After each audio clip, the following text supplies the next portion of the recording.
Bienvenidos todos a informarse con nosotros en esta mañana, contarles también quiénes nos van a acompañar en breve en nuestro segmento de entrevistas. Estará con nosotros Edgar Neira Orellana, abogado que representará a Guillermo Lasso, el presidente, en el juicio político que ya corren, cuyos plazos ya corren, ¿no?, dentro de la Asamblea Nacional. Él nos ampliará en qué basará la defensa. Y también estará con nosotros Nino Casanelo, él es abogado penalista, para analizar la implicación de la medida decretada por el gobierno que guarda relación con el porte y tenencia regulado de armas, algo a lo que puede acceder la sociedad civil. Aquí empezamos.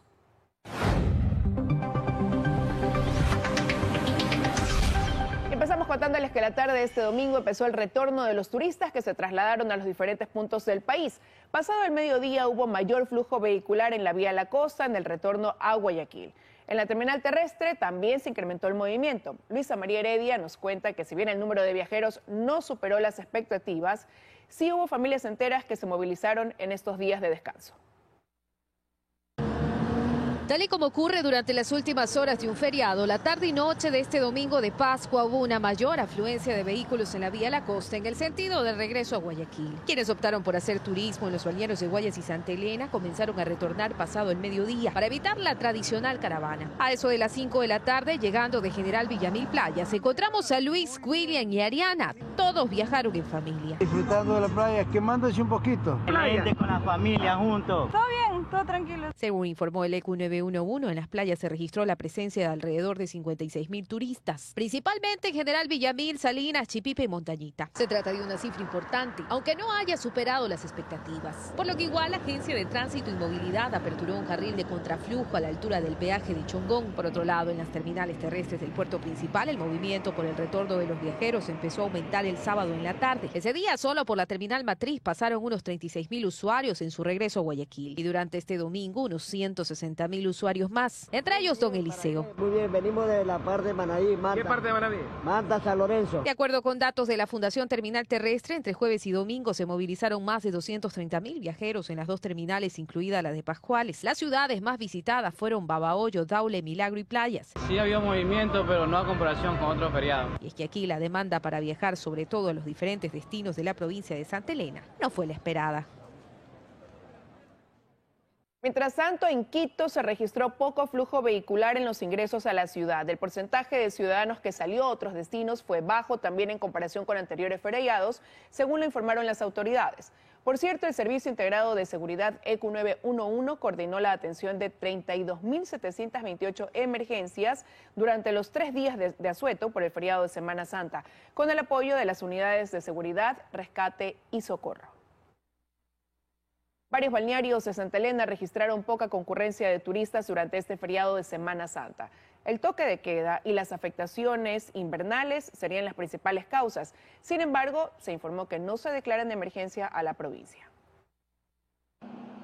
Parasoles sin turistas y hoteles con reservaciones canceladas son parte del panorama principalmente en Salinas, Montañita y Olón. Aunque muchos de los peninsulares habían concentrado sus expectativas en este último feriado de temporada, la respuesta de turistas no fue la prevista. Teníamos hasta el día martes 70% y nos reducimos al 30%. Se debe al toque de queda y el estado de excepción. Para muestra un botón, están vacías las playas.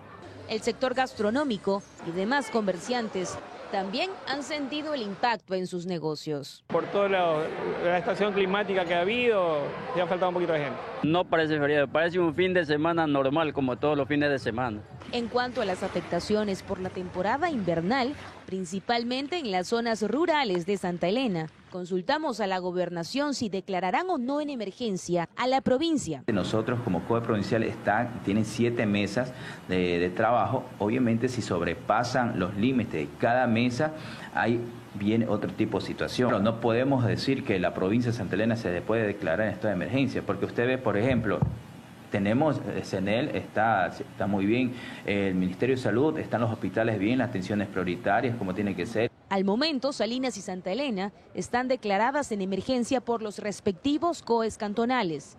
Gestión de Riesgos detalló que mantienen activo el plan de contingencia en todas las playas. 2 puestos de auxilio por parte de Cruz Roja, cerca de 4 carpas de la Policía Nacional, la Capitanía del Puerto de Salinas, cerca de 100 efectivos también. Además del clima, la inseguridad también ha afectado a la provincia y sus más de 33 balnearios.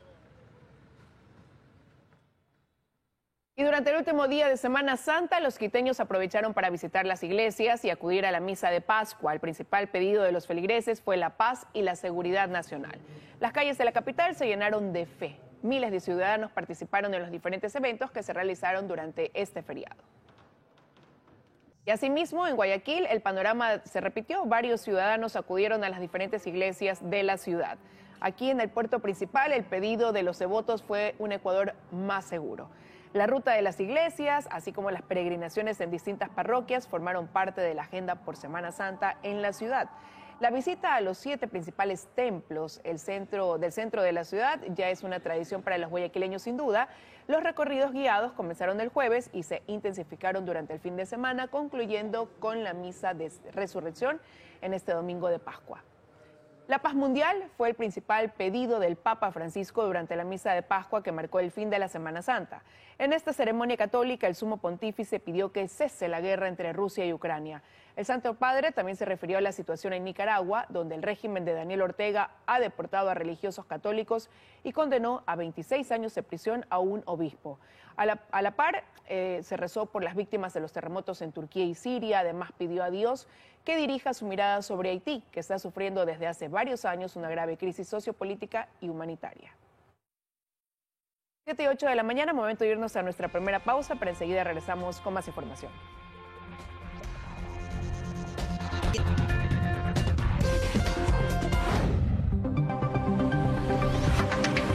7:14 de la mañana, los plazos para el juicio político en contra del presidente de la República, Guillermo Lasso, empezaron a correr luego de que la Comisión de Fiscalización lo notificara sobre el inicio del mismo. En 45 días se deberá resolver el futuro del primer mandatario, pero incluso podría ser antes. Recordemos que este viernes, con 6 votos a favor, el CAL exigió al presidente de la Comisión, Fernando Villavicencio, que aplique la ley en cuanto al trámite establecido en la Ley Orgánica de la Función Legislativa sobre el juicio del primer mandatario. Y a través de una carta, el presidente Guillermo Lasso afirmó que las recomendaciones de Contraloría sobre Flopec fueron cumplidas, que no se causó ningún perjuicio al Estado y que el juicio político en su contra no tiene sentido. Desde la Secretaría Jurídica de la Presidencia se revelaron otros detalles que formarán parte de la defensa del primer mandatario durante este proceso. Vida personal. Enfiló sus argumentos contra el exgerente de Flopec, Johnny Estupiñán.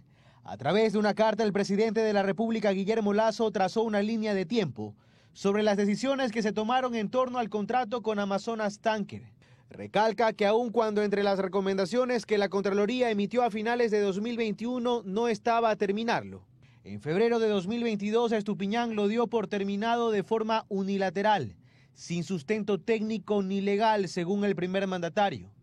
Aquello, dijo, sirvió de pretexto para que Estupiñán iniciara acciones jurisdiccionales en contra del Estado y plantee una narrativa de que por este acto habría sido removido de su cargo en marzo de 2022. Lasso revela en su misiva que Estupiñán ocultó que el 4 de febrero, 3 días después de haberlo terminado, vía correo electrónico revocó la terminación unilateral, decisión que, insistió, fue ocultada al público y a las autoridades competentes. Este sábado el secretario jurídico Juan Pablo Ortiz compartió documentos como evidencia. Una vez fuera de Flopec, aseguró el presidente que Estupiñán remitió un escueto oficio aduciendo que había sido removido de manera arbitraria por haber exigido que se mejoren condiciones contractuales, omitiendo que la terminación ya había sido revocada por él. Tema que es señalado en un oficio del gerente subrogante de Flopec, que señala que Estupiñán presentó al presidente un escenario ajeno a la verdad, alegatos distorsionados y una argumentación carente de respaldo y evidencias. En su carta, Lasso señala que desde la emisión del informe de la Contraloría y luego de la remoción de Estupiñán, las administraciones de Flopec dieron seguimiento a las recomendaciones de la entidad respecto del contrato. El presidente repite que en su gobierno Flopec pasó de reportar pérdidas a generar utilidades por 180 millones de dólares. El secretario jurídico de la presidencia se pregunta, ¿dónde está el supuesto peculado? Si hay números positivos, no hay perjuicio al Estado, se responde. Son algunos de los argumentos que se presentarán en la Comisión de Fiscalización, donde continúa el juicio político contra el presidente Lasso. Él tiene hasta el próximo 17 de abril para presentar todos los descargos que crea necesarios.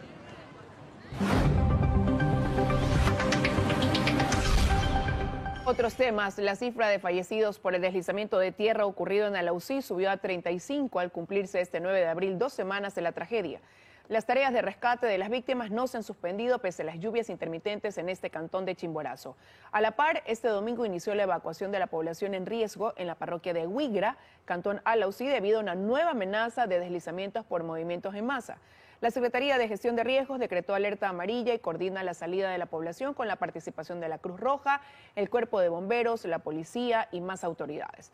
La evacuación se da bajo el principio de autoprotección, considerando la continuidad de las grietas y el carácter activo del movimiento de la masa. En esta zona están ubicados los sectores de Namsa, Chico, Pazán, Quebrada, La Ninfa, Loy Alfaro y Puente Chachán.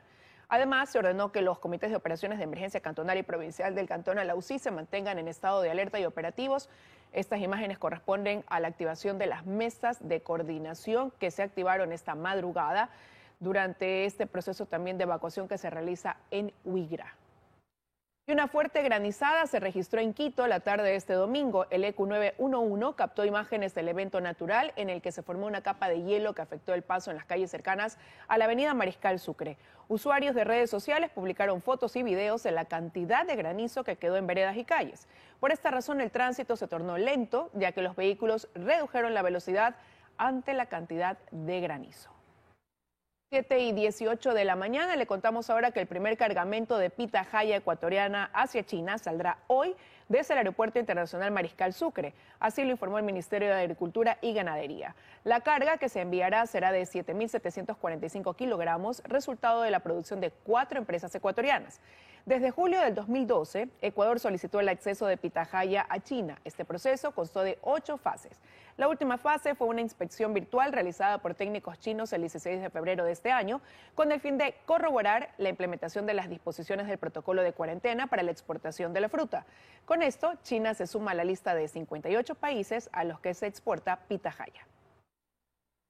Y el pico y placa en Quito, preste atención, terminará a las 20 horas desde hoy, es decir, 8 de la noche. Ahora culminará una hora más temprano que antes. La medida de restricción vehicular aplicaba anteriormente hasta las 9 todos los días. La alcaldía informó que toma esta decisión para contribuir con el combate a la delincuencia, ya que los delitos tienen un repunte en horas de la noche.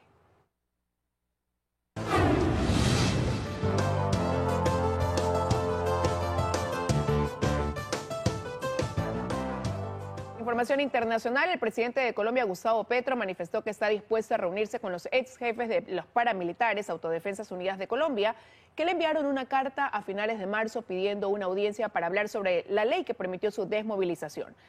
Las AUC se desmovilizaron en el 2006 tras un proceso de negociación con el gobierno del entonces presidente colombiano Álvaro Uribe como parte del acuerdo.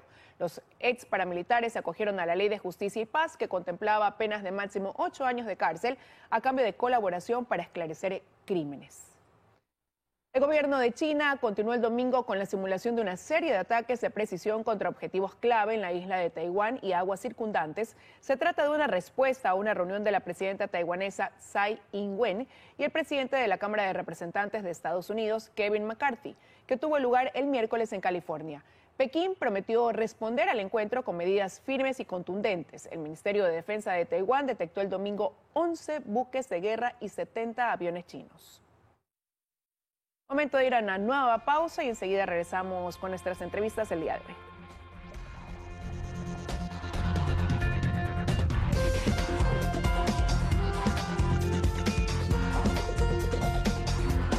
Para todos. Amigos, bienvenidos. El 2022 fue un año récord en lo que a remesas se refiere. El Ecuador recibió de sus conciudadanos residentes en el exterior más de 4.700 millones de dólares en remesas. Esta cifra es una muestra de la enorme generosidad de los ecuatorianos que viven en el extranjero, que envían mes a mes recursos a sus familias en el país.